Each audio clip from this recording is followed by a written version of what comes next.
शिव के मस्तक पर, पिंडी पर, शिवलिंग पर धतूरा पहली बार चढ़ाया गया तो फुलेरा दूज का दिन था। इसलिए शिव महापुराण की कथा कहती है जिस दिन कोई मुहूर्त नहीं हो, कोई काम नहीं हो, उस दिन केवल फुलेरा दूज के दिन आप किसी भी दुकान का, व्यापार का, व्यवसाय का, जन्म का, आदि का कोई भी मुहूर्त कर लो, वो कभी ठप नहीं हो सकता, वो बढ़कर ही चलेगा। सारी जिंदगी के कांटे निकल जाते हैं, सारी जिंदगी के कांटे समाप्त हो जाते हैं फुलेरा दूज। कहते हैं दुनिया में सब दिन का दान, सब दिन का पुण्य समाप्त हो सकता है, और फुलेरा दूज का दान, पुण्य, सत्कर्म, भजन, कीर्तन, नाम स्मरण समाप्त नहीं होता। चक्कर आ जाते हो, अचानक गिर जाते हो, हापड़ी भराने लगती हो थोड़ा सा चलने पर, श्वास फूल जाती हो ज्यादा चढ़ने पर, उनके लिए विशेष है कि धतूरे की जड़ को, धतूरे का जो फल होता है उसकी जड़ महाराज निकाल कर, धोकर, उसको घिसकर शंकर भगवान पर उसका लेपन कर दीजिए। थोड़ी सी जड़ शिव जी पर चढ़ा दीजिए फुलेरा दूज के दिन। उस जड़ को पानी चढ़ाकर वापिस लेकर आ जाइए।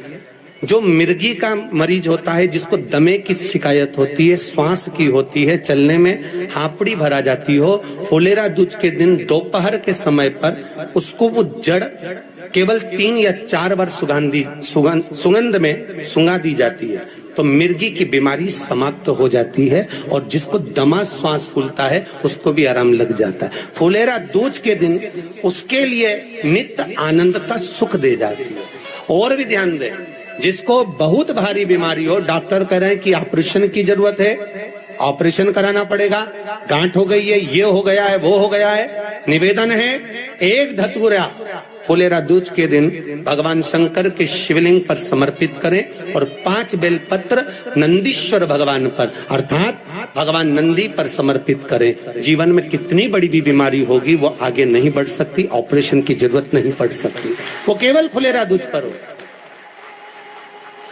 केवल फुलेरा दूज के दिन, उसके सिवाय नहीं। और वो 15 मार्च को है, मौका मिला है, आनंद से। धतूरा होता है विषैला। कैसा होता है? विषैला, बहुत विष होता है धतूरे के अंदर।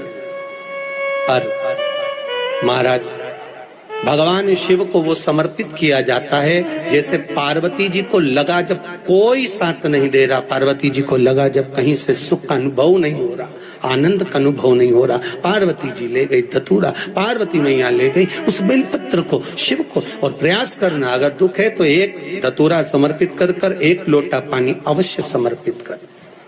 उनके लिए भी कहूंगा जिनको शरीर में दाद हो जाती है, खाज हो जाती है या खुजलियों का क्रम हो जाता है, उनके लिए भी महाराज धतूरे का पानी, धतूरा 1 लोटे में डाल दो, पानी रख दो उसमें, उसके अंदर थोड़ा सा चंदन डालकर वो पानी शिव जी को समर्पित कर दो। वही पानी को लेकर आ जाइए और कुछ देर तक शरीर में लगाकर बैठ जाइए महाराज। वो केवल फुलेरा दूज का है महाराज, उसको शरीर में लगाकर थोड़ी देर बैठ जाइए, 15-20 मिनट तक। शरीर के अंतर्गत कोई वस्त्र ना हो, उस वस्त्र को उतार कर उसको लगाकर बैठ जाओ।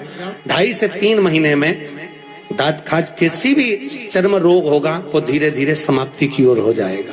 महाराज फुलेरा दूज का महत्व शास्त्र कहता है, भले इसको छुपा कर रखा गया हो शास्त्रों के अनुसार, पर इसकी महत्व का जो दुकान, जो व्यापार, जो व्यवसाय, और पहले भी आपको कहा, मान लो आप शिवरात्रि के दिन रात को भगवान शंकर को धतूरा चढ़ाते हो व्यापार व्यवसाय के लिए, और वो धतूरा आप शिवरात्रि के दिन सुबह 4 बजे से पहले नहीं बांध सकते, तो उस धतूरे को फुलेरा दूज के दिन लाल वस्त्र में बांधकर अपने व्यापार वाली जगह पर बांध दो। जीवन में कभी व्यापार नीचे नहीं जाएगा, बढ़ता ही चला जाएगा। और उनके लिए भी निवेदन करूंगा जिनके यहाँ कर्जा बहुत है, बहुत कर्जा है, चूक ही नहीं रहा, पैसा ही नहीं रहा, व्यापार चले तो कर्जा चूके, उनके लिए भी निवेदन करूंगा। एक धतूरा बेलपत्री के पेड़ के नीचे शिवलिंग का निर्माण कर कर फुलेरा दूज के दिन उस धतूरे को अपनी कामना कर कर हल्दी में भिगोकर उसको भगवान शंकर को समर्पित कर दीजिए अपनी कामना कर कर। उसी हल्दी की 1 बिंदी अपने साथ में रुमाल में लगाकर अपने व्यापार व्यवसाय की जगह पर लेकर जाइए। कर्जा धीरे धीरे धीरे धीरे जब चूकेगा, जब लक्ष्मी आएगी, तो लक्ष्मी की वृद्धि भी वो करता महाराज। ये फुलेरा दूज के ऊपर जिस दिन माँ जगतजननी जगदम्बा अम्बा स्वयं भगवान शंकर को मौन होकर देख कर विलापित होती हैं, नैनों से नीर बहता है, शिव को हुआ क्या, शंकर को क्या हुआ है, योगरदानी को हुआ क्या।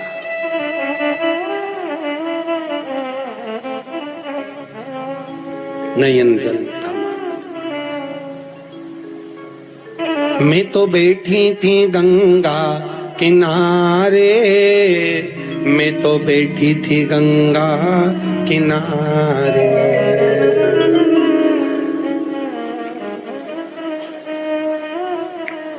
ऐसा धक्का दिया ओ भोलेनाथ, दिल तुझको दिया ओ भोलेनाथ। भगवान शिव ओगड़दानी, त्रिकालदर्शी, कैलाशी, अविनाशी, इस चित्तवृत्ति के मन की बात को धारण करने वाले,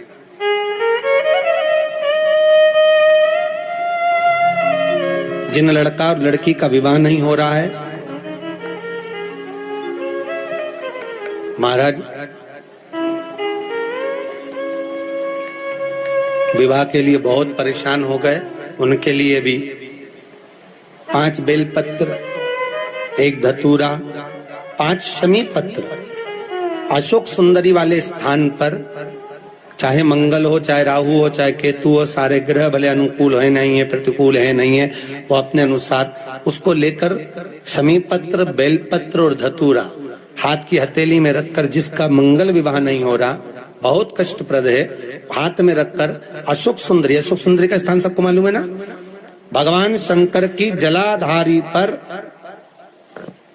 शिवलिंग, पार्वती जी का हस्त कमल, जहां से चरण जल नीचे जाता है, राइट भाग गणेश जी का स्थान, लेफ्ट भाग कार्तिकेय का स्थान, जलाशय में से, जलाधारी में से जो जल नीचे गिरता है बूंद बूंद, वो शंकर भगवान की 5 लड़कियां, जया, विषहरा, शामरीवारी, दो तली और देव, शंकर जी की 1 लड़की और अशोक सुंदरी 6ठे नंबर की, उसका स्थान, इन पानी जो जाता है उसके बीच में जो मोटी सी लाइन होती है, उस मोटी सी लाइन पर जो स्थान है वो अशोक सुंदरी का स्थान है।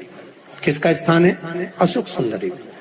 शंकर भगवान का संपूर्ण परिवार, जलाधारी माता पार्वती जी का हस्तकमल, चरण, राइट में गणेश जी, लेफ्ट में कार्तिकेय जी, बीच में अशोक सुंदरी, और ऊपर से जो 1-1 बूंद पानी गिरा रहा है वो है शंकर भगवान की 5 लड़कियां, जया, विषहरा, शामरीवारी, दो तली और देव, शिव की 5। तो जिनका विवाह नहीं हो रहा, अशोक सुंदरी वाली जगह पर हाथ में लेकर वो धतूरे के साथ शमी पत्र, बेलपत्र समर्पित करे और बाबा से निवेदन करे, बाबा आपकी कामना पूर्ण, फुलेरा दूज करे। अशोक सुंदरी पर जो धतूरा चढ़ता है, वैसे तो अशोक सुंदरी पर धतूरा बहुत कम चढ़ता है, केवल एक फुलेरा दूज का दिन ही ऐसा होता है जिस दिन अशोक सुंदरी वाली जगह पर धतूरा चढ़ता है, अशोक सुंदरी वाली जगह।